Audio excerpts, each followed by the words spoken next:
What if everything we've been told about autoimmunity is wrong? I'm Elizabeth Yarnell. After awakening partially blind one morning in 1999, a doctor told me my multiple sclerosis would put me in a wheelchair within 10 years. I refused to accept that as the end of the story, so I started investigating. Welcome to the Inflammation Investigator, the podcast that uncovers the inflammation lurking underneath your ailments.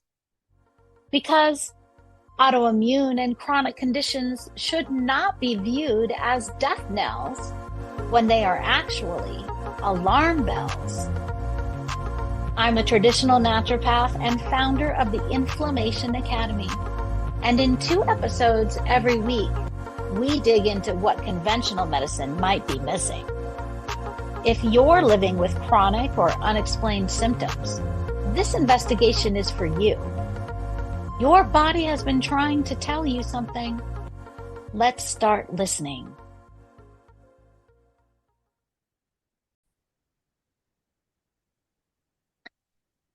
Hi, and welcome today to our next episode. And I am thrilled to introduce you to another good friend of mine. You're going to think that everybody I interview on this podcast is a good friend, but you know what? That's kind of true.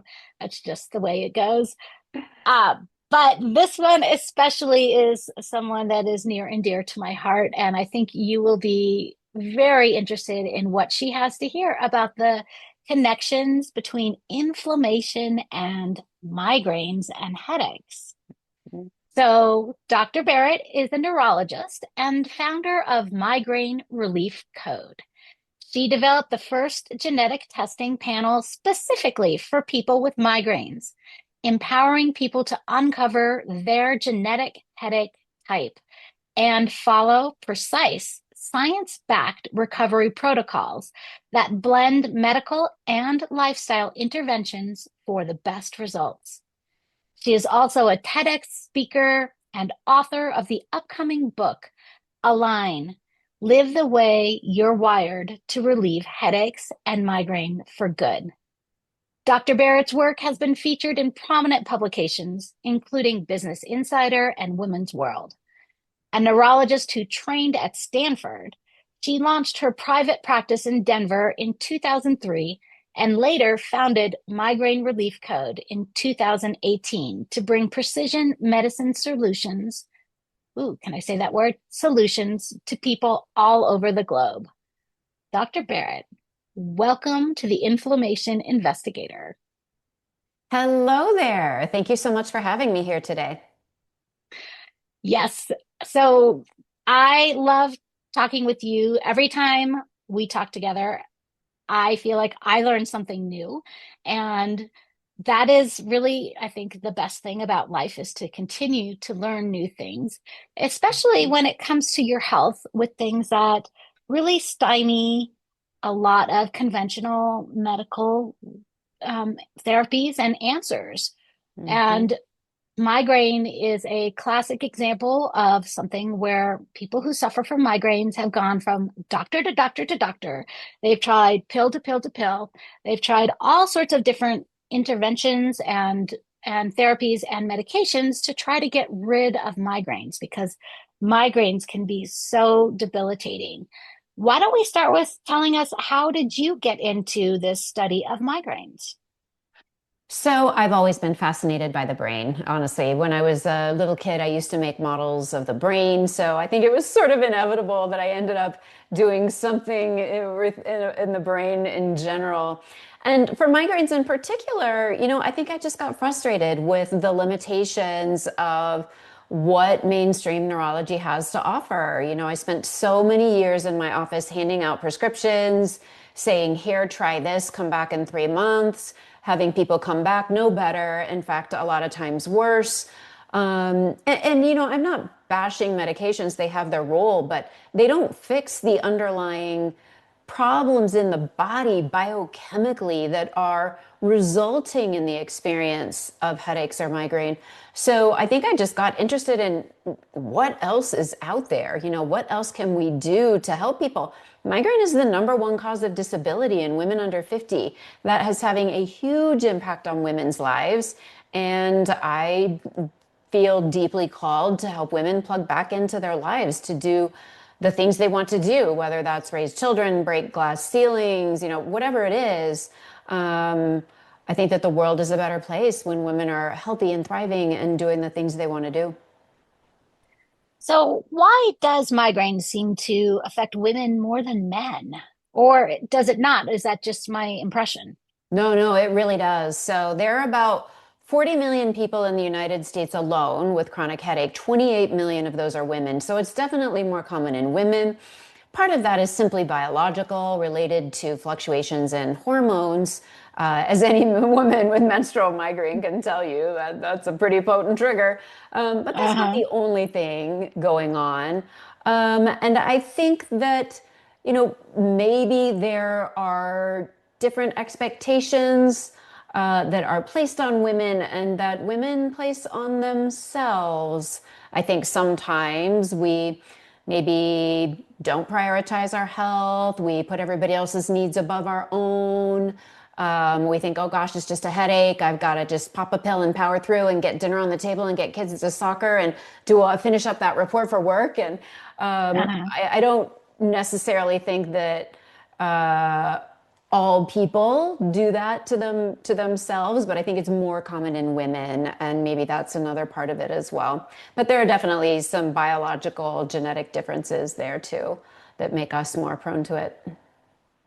Just one more trial of being a female in this world. Yeah. So, tell us what is actually happening biologically during a migraine. Like what does it mean, migraine? What differentiates a migraine from a regular headache?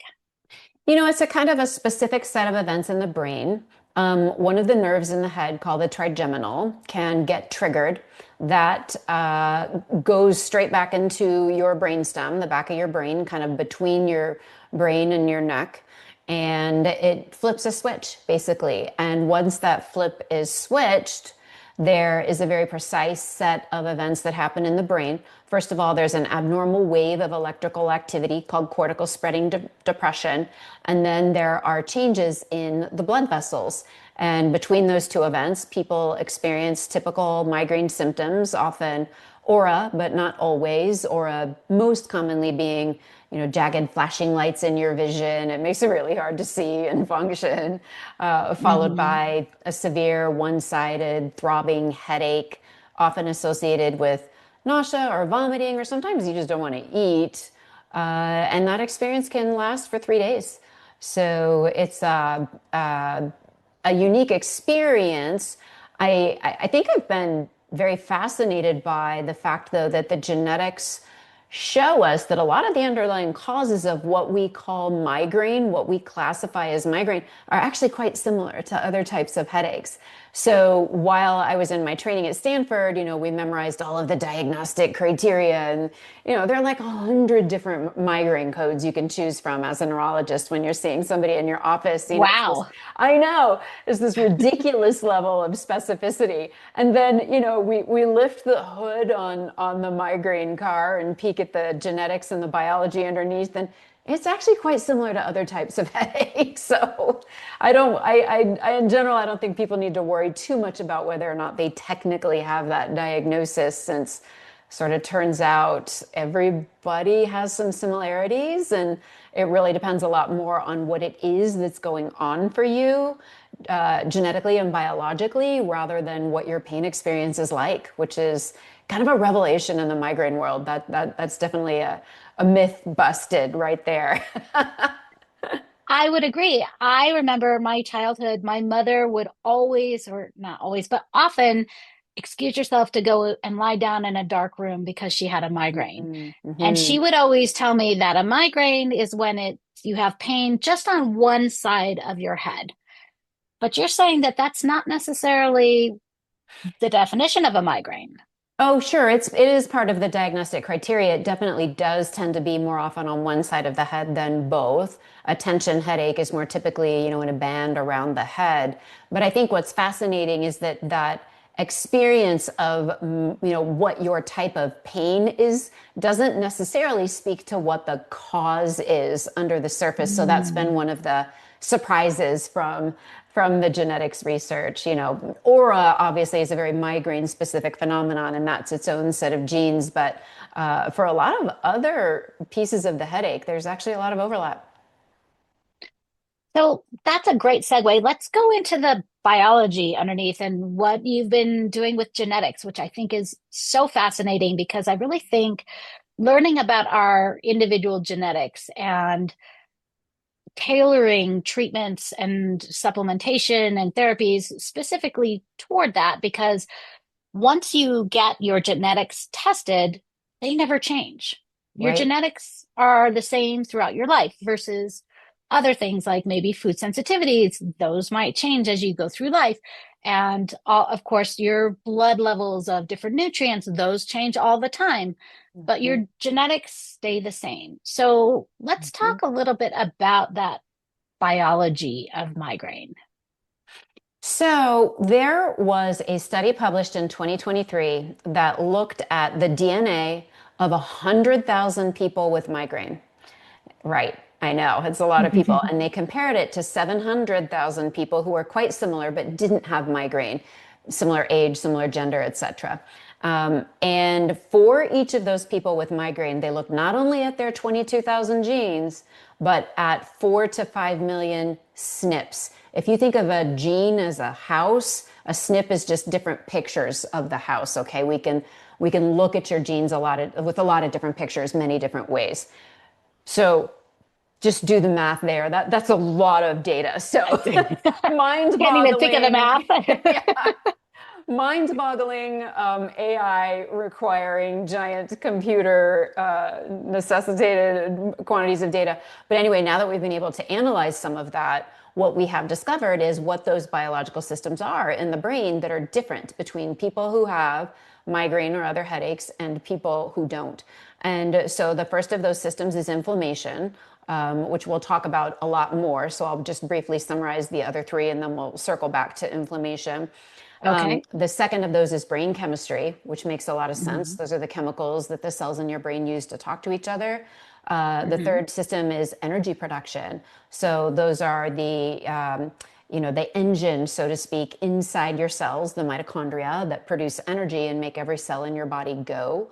And then the fourth category is vascular issues related to how blood vessels get bigger and smaller.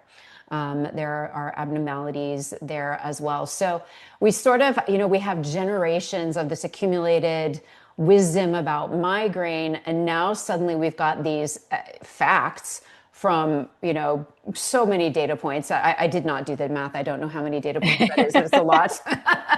We've got very, very precise information about what's going on in people's bodies. And so we're sort of starting to look at this and say, all right, well, this is really reframing how we view this problem that people have and how we get rid of it. Okay. So let's go back just a second to when you were explaining about the difference between genes and SNPs.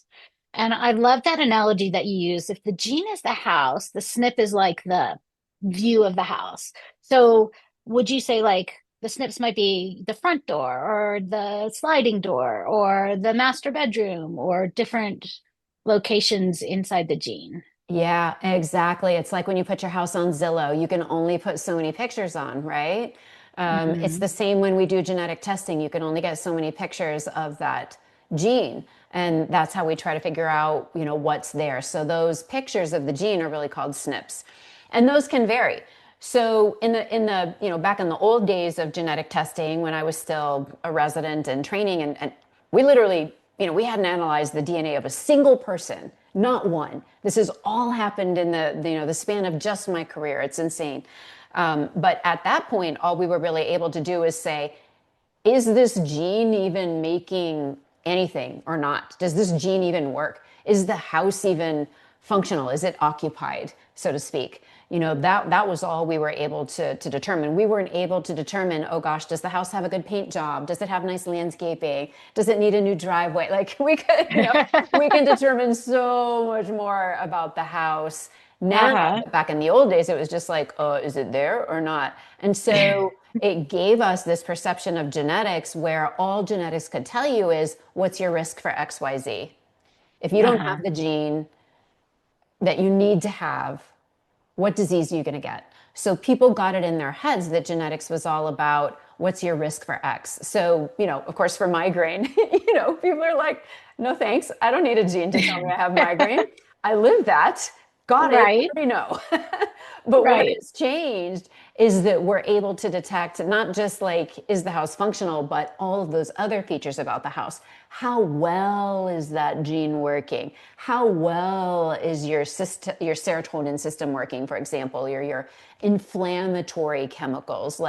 And then there are multiple genes that go into a system, right? So it's more like a street. So you've got like a street of, multiple different houses on it that control your inflammation system. And the system is really the whole street. There's lots of different genes, lots of different pictures you can take of each one on, each house on that street. And that's where you get a much better picture of how your body works. How does this whole system work for you? What can you do to support this inflammation system that isn't working the way it should? So we've gotten much, much more useful information than just, what's your risk of X, right? We have a roadmap to recovery now because we know exactly where your body's not able to do what it would like to be able to do for you. And that tells you how to support your body in accomplishing that function. Just so we can be super clear, we're not talking about the genetic tests that say, oh, my ancestors are from Europe or from Africa. This is not the ancestry type of genetics testing, No, not although at all. that can be related to that. That certainly is part of your genes, but we're talking about leaps and bounds ahead of that type of genetic testing that is now available to regular people. Yeah, and it's looking at health related genes rather than ancestry. So it's a different focus. Hmm. Yeah. Okay, so remind me, you said that there were four things that we could really tell about genes. One was inflammation, which you said we'll come back to. Um, Remind me what the other three were. Yeah, well, the other three that are relevant for migraine are brain chemistry, and that's serotonin. I was talking about that a little bit. There are a couple of other Uh-huh. brain chemicals, or also called neurotransmitters, that are important as well. Energy production from the mitochondria, and vascular function, how your body regulates blood flow. So those are the biggies when it comes to chronic headaches and migraine. I feel like we've always been taught that vascular function is more a function of what you eat. Like, are you eating too much sodium or too many fatty foods or trans fats? But it's very interesting to hear that vascular function is actually encoded into your genetics. Absolutely. Because it's how your blood vessels constrict and dilate, right? Get smaller or get bigger. And that is part of why some people get high blood pressure and some people don't. And I think that the real importance of this for people with migraines that a lot of people don't know is that that's actually the hormonal link. So I know there are a lot of people with migraine listening to me going, she didn't say hormone genes. And I was surprised at that too, because hormones are such a potent trigger.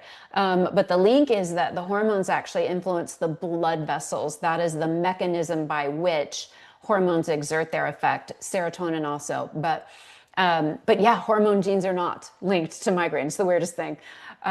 So they work through the vasculature. And I think the one thing I would want people with migraine to know about this is that we do MRIs all the time when we're worried about people with migraines to make sure there's no tumor or anything like that. 99% of the time it's normal. Everybody breathes a sigh of relief.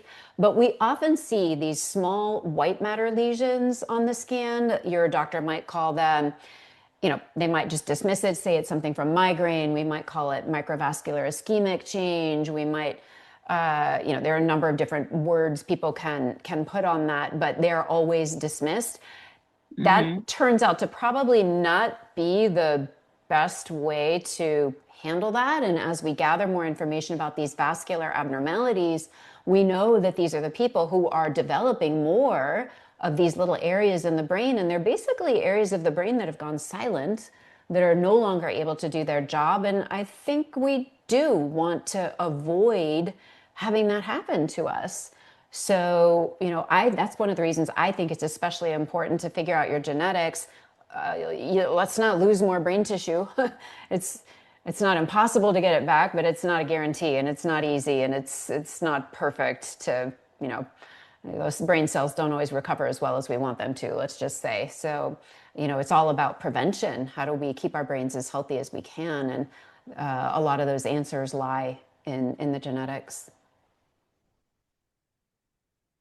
When you talk about those white spots that turn up on an MRI, it reminds me of those white spots that are on my MRIs because I have multiple sclerosis. I've seen lots of white spots on my MRIs. And do you think those can also have a genetic link with MS? Well, I don't know if there is a link between MS and vascular genes, definitely inflammatory genes. And we know that those white spots in MS are more related to inflammation. Right? Um, and the thinking is that they're more related to vascular issues for people with migraine. But I would imagine there's overlap. It's not like the blood vessels are completely separate from the inflammation system. It's like it is all tied together. We can kind Right, of, it's like, are you a lumper or a splitter, right? There's a little bit right, of both. So, yeah, different origin probably, and they do look different on scans, but that's something we're always worried about when we're looking at those white spots. Okay, is this quote just migraine, or is it something more worrisome like MS where we need to do more evaluation and diagnosis, and there are, meds or other things that people want to do in terms of nutrition, lifestyle, all of those solutions. Certainly, we want to launch them on the right path. right. So let's talk a little bit about neurotransmitters that you said are governed by your genetics. I feel like 10 years ago, that word neurotransmitter, you might have heard it in your studies as a neurologist, but in the mainstream, that really wasn't a word that came out a lot. So, will you explain to us what is a neurotransmitter? What does it do? And what do the genes say about it or them? Yeah, sure. So neurotransmitters are basically like they're the way one brain cell talks to another. So I sort of imagine it like this, like any of you out there listening, did you ever play catch with your kids? Right? Okay, there's both of you. Imagine that you and your kid are both neurons. You're both brain cells. Okay, you throw the ball from one person to the next. That ball is like the neurotransmitter. That, like, neurons actually don't touch each other. Like actual nerve cells, they don't. There's some supportive cells that do, but neurons don't, and that's how they talk. So, one neuron will need to say something to another neuron in another part of the brain in order to get something done. They throw this ball from one neuron to the next, and that's how the message is carried. And so there are different kinds of messages. There can be different things inside your ball. Things like serotonin, dopamine. I feel like those get a lot of press these days, but there are other Right. things that are important for migraine as well, like GABA and glutamate in particular. And Hmm. they're involved in different systems in the brain, certain circuits that are devoted to this or that function use more of this or that neurotransmitter. So that's kind of how it works. Well, I know serotonin in particular has been studied a lot for depression and happiness, right? There's all sorts of SSRIs, selective serotonin uptake inhibitors, or reuptake inhibitors, I should say, are there, which is like Prozac, and other types of antidepressants. So we can see in our genes how our neurotransmitters function. Is that what you're saying? Absolutely. And I'm so glad you brought this up because this is a message that I really want people with chronic headaches and migraine to hear. And that is that there are certain genetic variants in a person's serotonin pathways that make you not respond to SSRIs, to Prozac Paxil, Lexapro, Celexa, those pure serotonin medications. And it's Uh-huh. actually a good chunk of people with migraines who have these variants. And that's invaluable information. Now, we don't use those medications very often alone to prevent migraines themselves, but the conditions that go along with migraine, like you were saying, like anxiety or depression, that go along with migraine that are caused by many of the same underlying neurotransmitter problems, we certainly give SSRIs for those. And Right. yeah, and I think the important thing to know is that if you also have migraines, there's a good chance those are never going to work for you. And how much time, how many months and years even do people spend trying these medications and then, oh, you've got to try it a little bit longer. Oh, we need a higher dose. Oh, we need another medication in the same class. I mean, that could be a year of your life before you're finally on something that might actually work for you. So I think that's the beauty of the genetics too. It just clarifies the roadmap to recovery. And medications are part of it. Which medications are most likely to work for you? Which ones should you just skip? Don't bother with those. Tell your doctor, let's do something else. I don't want to do that one because I'm wired this way, so I want to try something else. I mean that's incredible information that makes people's lives better faster, and that's what we all want. We want Right. shortest distance from here to health.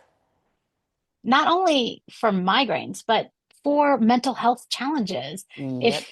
you're someone who's been struggling with mental health issues and feeling depressed and not happy and morose about life, well, maybe there's something in your genetics that you can look to nutrigenomics, which we're going to talk about too, to really find some relief and some answers where you haven't been able to find them before. Yeah, absolutely. And I think in the future, everybody's going to have this done when they're young. And we will know, they'll come into their doctor's office. Their doctor will know exactly how they're wired and choose that piece of it accordingly. It also allows you to choose lifestyle changes that actually change your life, that don't seem oh, I know a lot of people have the idea that, nutrition or supplements or lifestyle changes might not work. That's just because they don't know how they're wired and they don't know what they need. That is the only reason they think that. They just have not discovered what's effective yet. It's not that they don't work. Right. Right. Okay. So before we get to the fourth cycle of inflammation, let's talk about the energy cycle. So are you talking about the Krebs cycle? Sure. At its most detailed level, yeah, that's what's happening inside mitochondria. And I just think of mitochondria as like the batteries inside your car. It's the little engine that makes your cells go. It's quite similar. You have to put the right fuel in. And for those of you who have tried things like CoQ10 or vitamin B2, also called riboflavin, a lot of people have tried those for migraines. The American Academy of Neurology recommends them. That's where they're working. But the thing is, there's actually like a dozen different nutrients that go into that complicated machinery. And Uh-huh. people do so much better when we give them all of the right ingredients coming in. In your car, it's quite simple. It's like diesel, unleaded, whatever your Right. octane is. There's a lot fewer choices, but when it comes to your mitochondria, getting your particular fuel right is actually quite varied.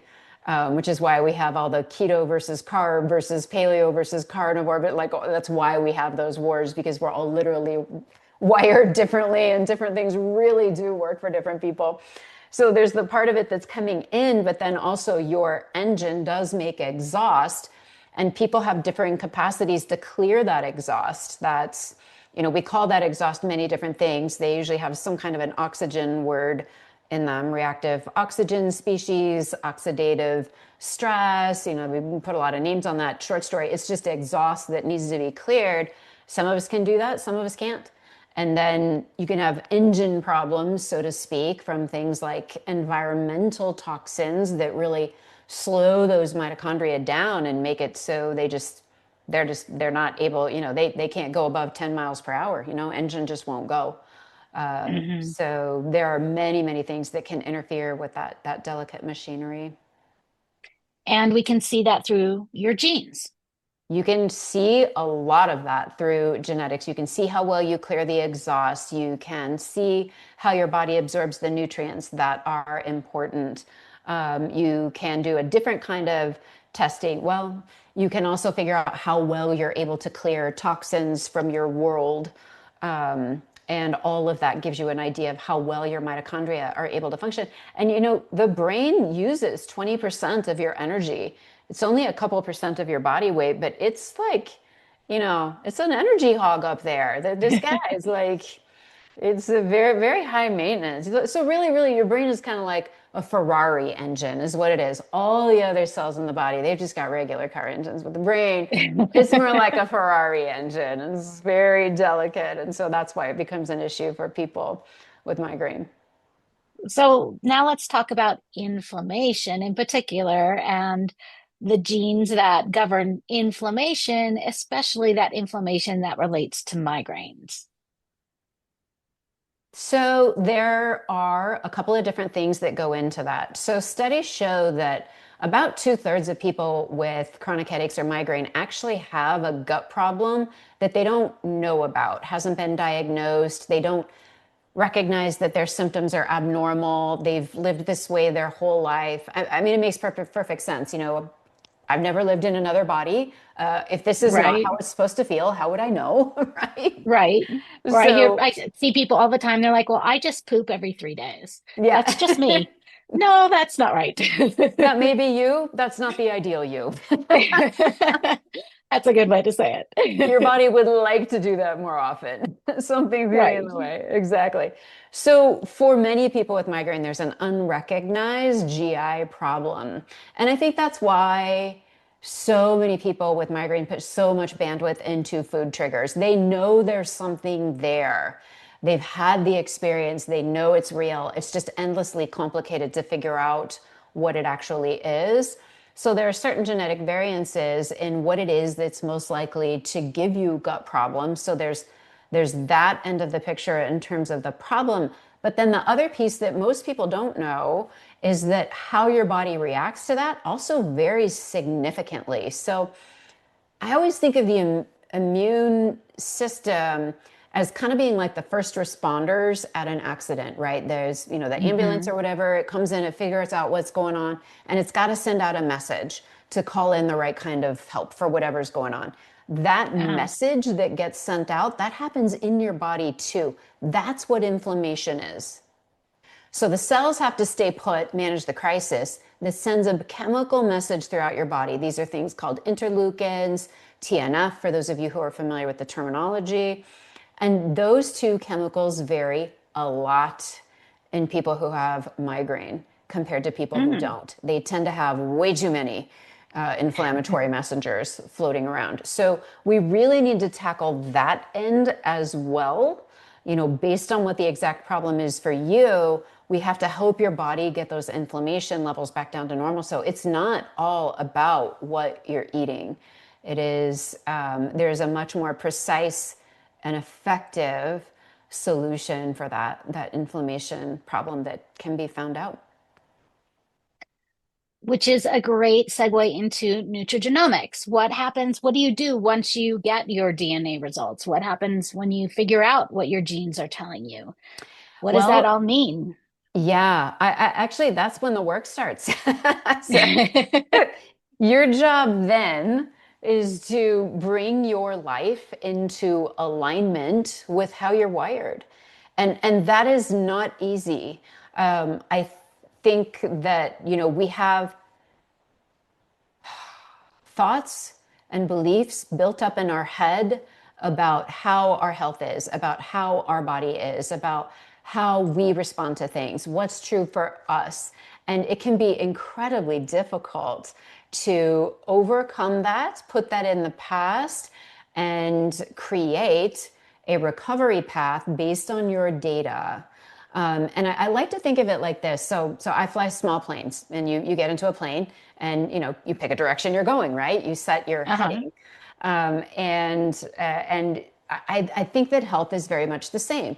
You have to load up your plane with all the right things. You've got to bring in the right medications. When it comes to health, you have to bring in the right medications, the right supplements, the right food, the right lifestyle habits. You have to get all of that on board and set yourself on a course to go a direction you want to go, which is towards health.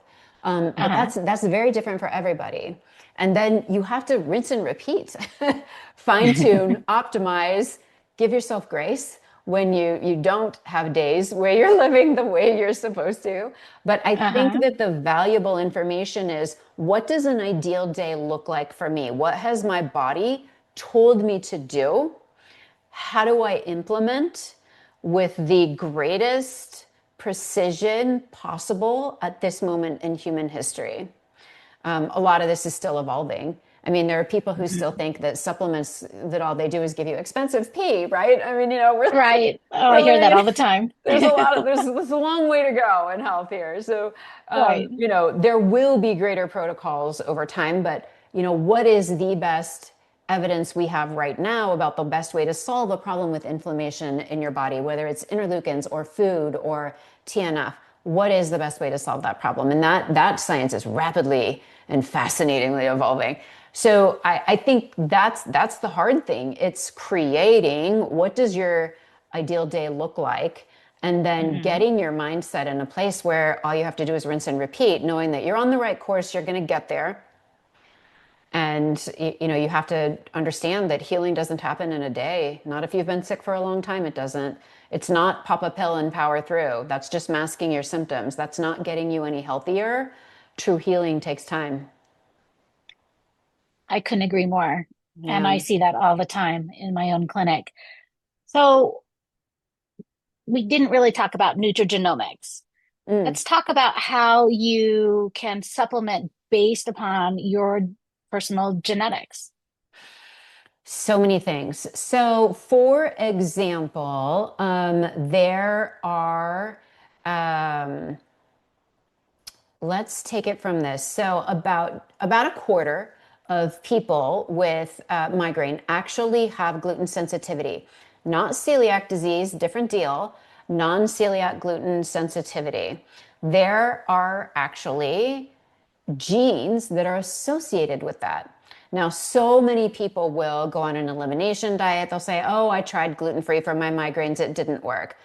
Right. Two problems with that. Number one, you don't know your genes, and maybe you didn't need to do it. That's the first thing.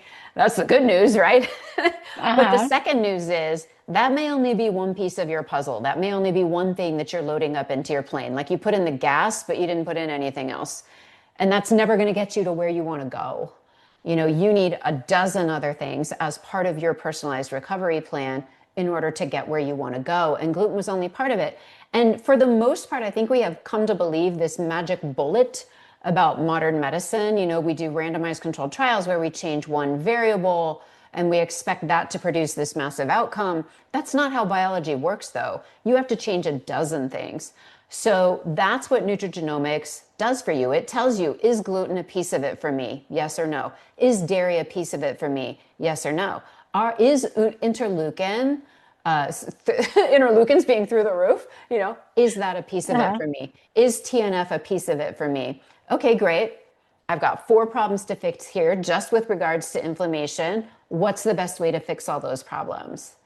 And then you move forward from there. You assemble everything you need and then rinse and repeat. So that's what the nutrigenomics does for you. It tells you exactly what it is that you need to do so that you are not stuck on endless elimination diets trying to figure it out, maybe giving yourself nutrient deficiencies along the way, maybe giving yourself eating disorders along the way. I mean, that's a huge problem that affects our women, especially our young women. And Yes. that's one of the most fatal things that can happen to a person in terms of the mental health world.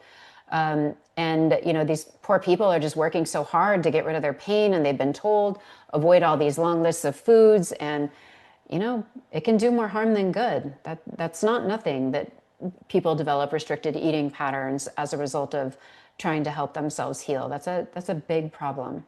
So I think that's what nutrigenomics can do for you. It can help you avoid some really damaging things that happen to people in terms of restricted eating or nutrient deficiencies. And it can help you get to health faster by clarifying for you, what are the genes that are off for me and exactly how do I solve that problem? I find it so fascinating. When I had my own genetics test done, I found that my gene for dairy, for example, is red.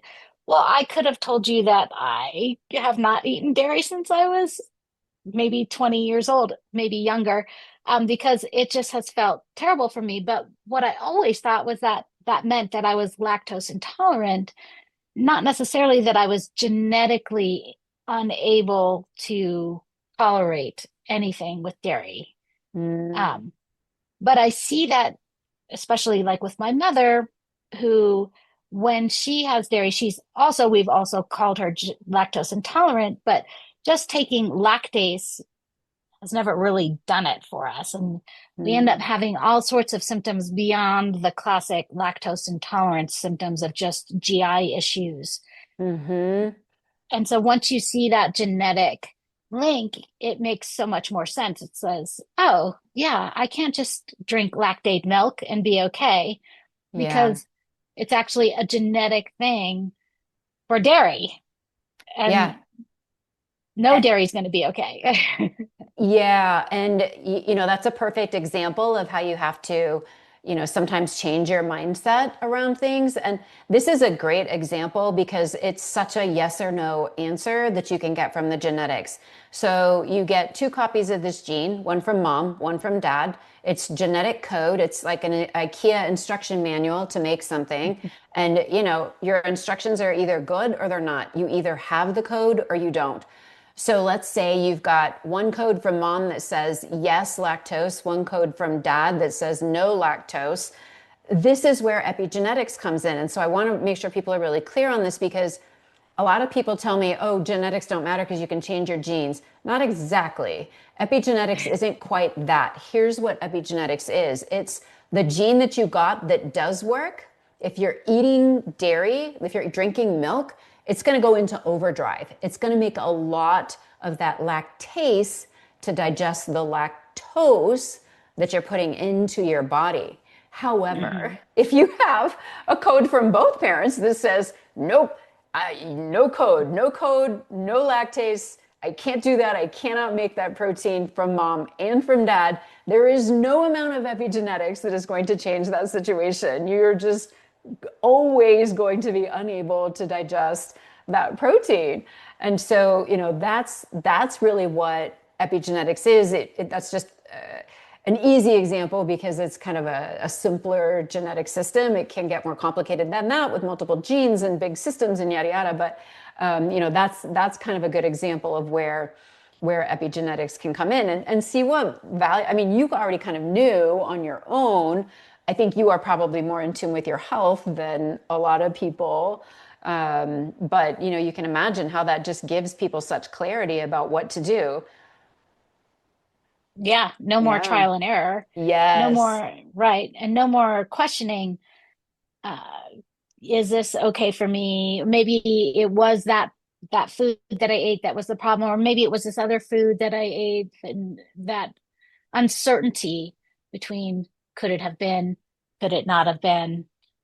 It Right. is. So for Right. me, it's always dairy if I'm eating dairy.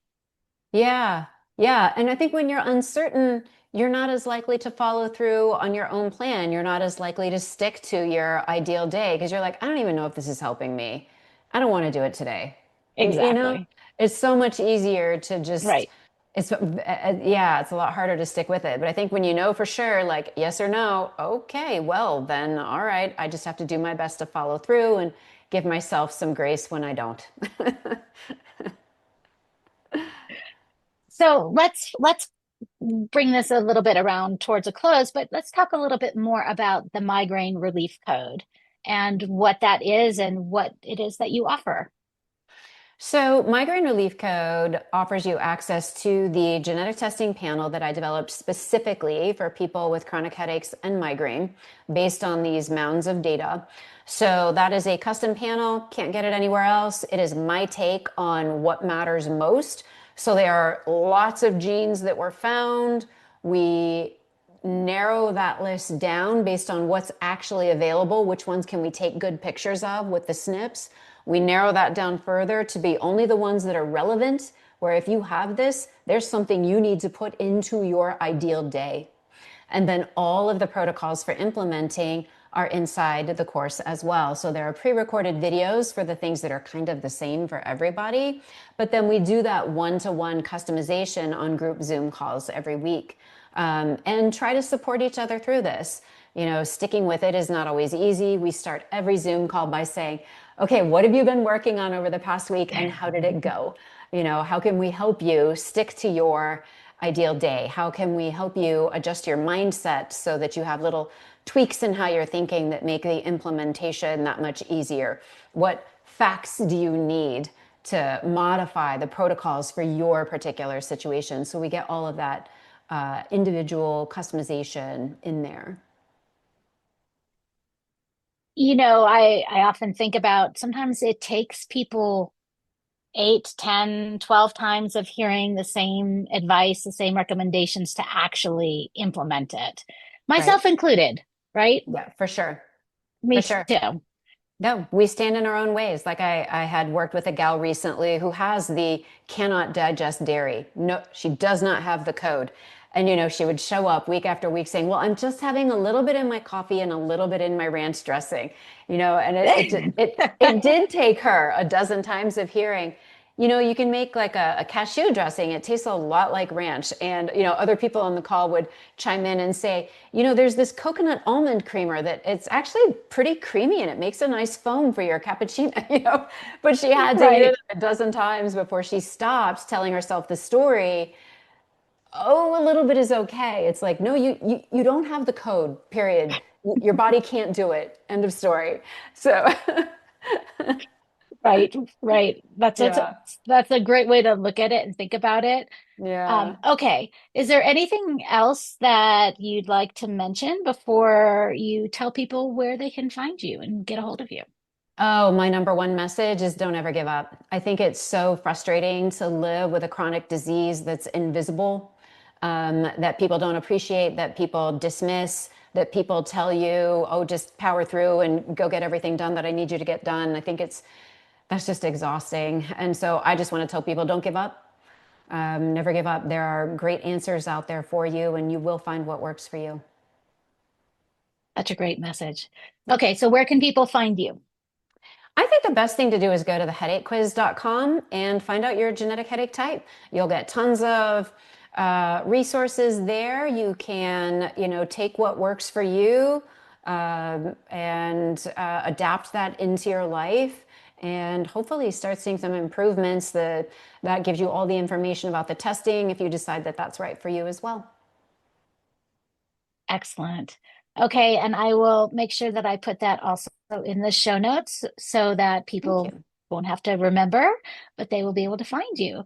Well, Excellent. Dr. Barrett, thank you so much for joining me today. I really appreciate this. I think this is such important information and new information, right? This is not information that you will be hearing from your regular doctors, and certainly not even information that they've learned in medical school, even recent No. graduates. Right, right. It's not a focus of med school. I mean, med school is a lot about prescribing, and it should be. Somebody needs to know how to do that. But there are more tools out there these days. Exactly. I couldn't agree more. So thank Yeah. you so much. And thank you all for listening in to this episode of the Inflammation Investigator. And we'll see you next time. Thank you. And that's another case filed on the Inflammation Investigator. Remember, every symptom is your body's way of communicating. We just need to learn the language. If today's episode sparked something for you, I want to hear about it. Share your own investigation discoveries with me on social media at Elizabeth Yarnell, or find me at elizabethyarnell.com. Your experience could be exactly what another listener needs to hear. And make sure you're subscribed so you never miss an episode. And here's the thing about investigations. They work best when you're not going it alone. If this podcast is helping you uncover the answers you've been searching for, please like, rate, subscribe, and review, and share it with someone who needs to hear this message. As a new podcast, these actions mean more than you know. Want to dive deeper into your own inflammation investigation? Head over to inflammationinvestigator.com, where you can take my free inflammation quiz to uncover which hidden triggers might be affecting your health. Until next time, this is Elizabeth Yarnell, your inflammation investigator, reminding you that the solutions to your health issues are out there. Let's find them together.